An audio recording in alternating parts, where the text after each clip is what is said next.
Hello, everyone, and welcome back to Time Out for Trade. I'm your host, Macy Oplinski, and today we're going to be covering duty drawback with Senior Trade Advisor, Anne Jordanek. Anne, thanks so much for being here. So can you tell us a little bit about how long you've been in the field? Sure. Hi, Macy. Thanks for having me. To talk about my favorite topic, drawback. I've been doing it for about almost 30 years. And I've been with Deringer for a long time. It'll be almost 40 years. This year it'll be 39 years in June.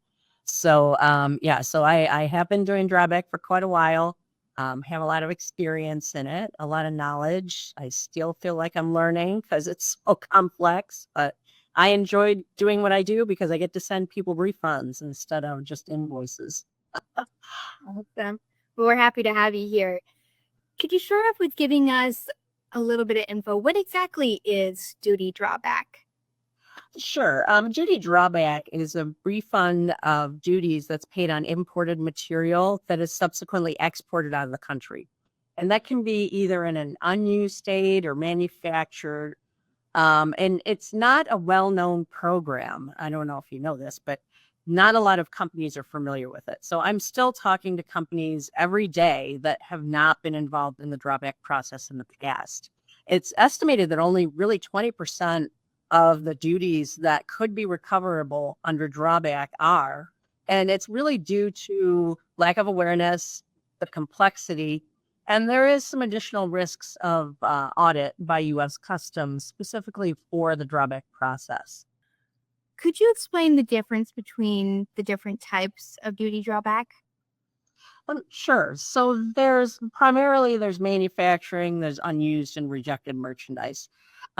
Just to briefly talk about the rejected merchandise, we don't do a lot of that because in many cases it can be filed under unused merchandise. But rejected merchandise specifically are goods that come in and they don't meet sampler specification. And there's some additional requirements to filing it. So as long as it's coming in under the same condition or unused, it can qualify for unused merchandise. So typically we file it under that. There's some special allowances under rejected for consumer returns too, which are quite complicated. But we primarily focus on manufacturing and unused merchandise. So manufacturing are goods or raw materials or components that are imported, and then they're used in production to produce a finished good that is then exported out of the country. And it can be made into a new and different article, or it can be made for particular use. Those are kind of two definitions that pertain to drawback for manufacturing. The unused merchandise is goods that are coming in, they're warehouse inventoried, and then they're exported out of the country. So a lot of times those are distributed from the U.S. Throughout North America, or it can go to Latin America, South America. So that's basically what the unused merchandise is. There are some incidental operations that are allowed as part of unused, and those are like packaging, testing, slitting, cutting. There's kind of a whole list of different procedures that can be performed on unused merchandise, and it still qualifies for unused because it's not used for its intended purpose. They changed the definition. It used to be called same condition merchandise. Now it's called unused. Same condition left some black holes, like for example, coils, steel coils would be imported, sitting in a yard that would get pitted and rusty. So they didn't qualify for drawbacks. They weren't being exported in the same condition. So they changed the definition to unused merchandise. But those are the basic types. There are other that, for example, petroleum kind of has its own statute. There's sugar and burlap. There's a lot of other types of drawback as well, but those are the most common, the manufacturing and unused.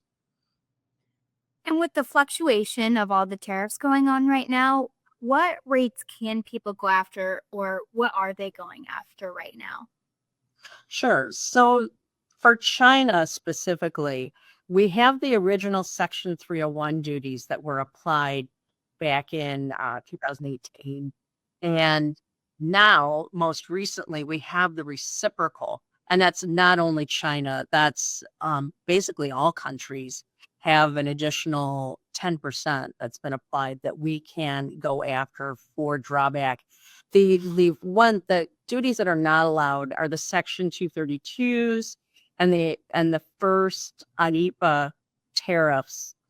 We call them the fentanyl tariffs. Those are not allowed under drawback. But the reciprocal that they came out with most recently, we can apply. We can apply for drawback, and those rates may increase in July. I think it's July 9th is when the pause is going to stop.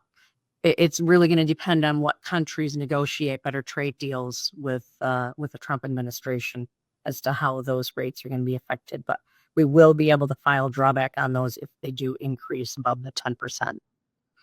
I see. And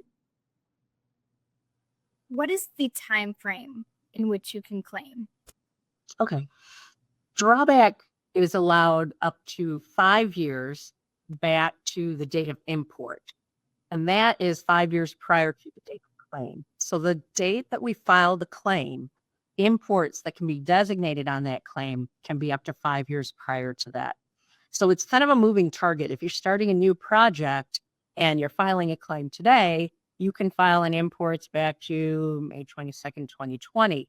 But that's kind of a moving target. If we file a claim in June, it's going to be June of 2020.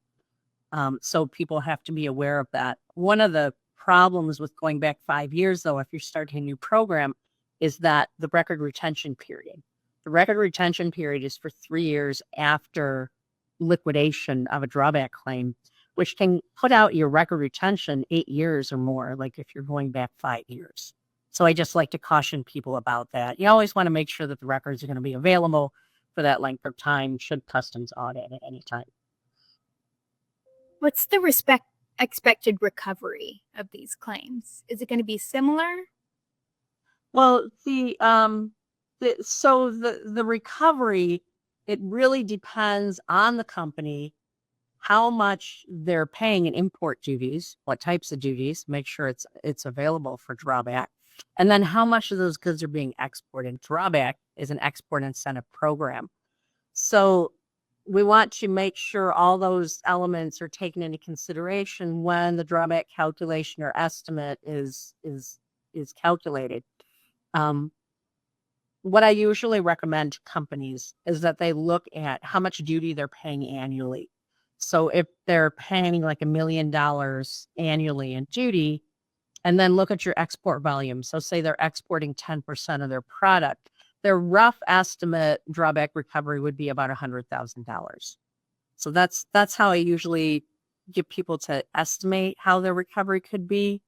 It can vary if it's manufacturing. Again, you have to kind of look at what raw materials are being used in production and all of that. There's a lot of different elements into calculating that, but that's kind of a rough way of calculating. All right, well, that's all the time we have, but thank you so much for giving us a great understanding of the introduction to duty drawback. And we're really happy to have you back next episode so you can start explaining where to get started and how to apply for duty drawback. So we're really excited to have you back next episode, and we'll see you then. Oh, thanks, Macy. Thank you.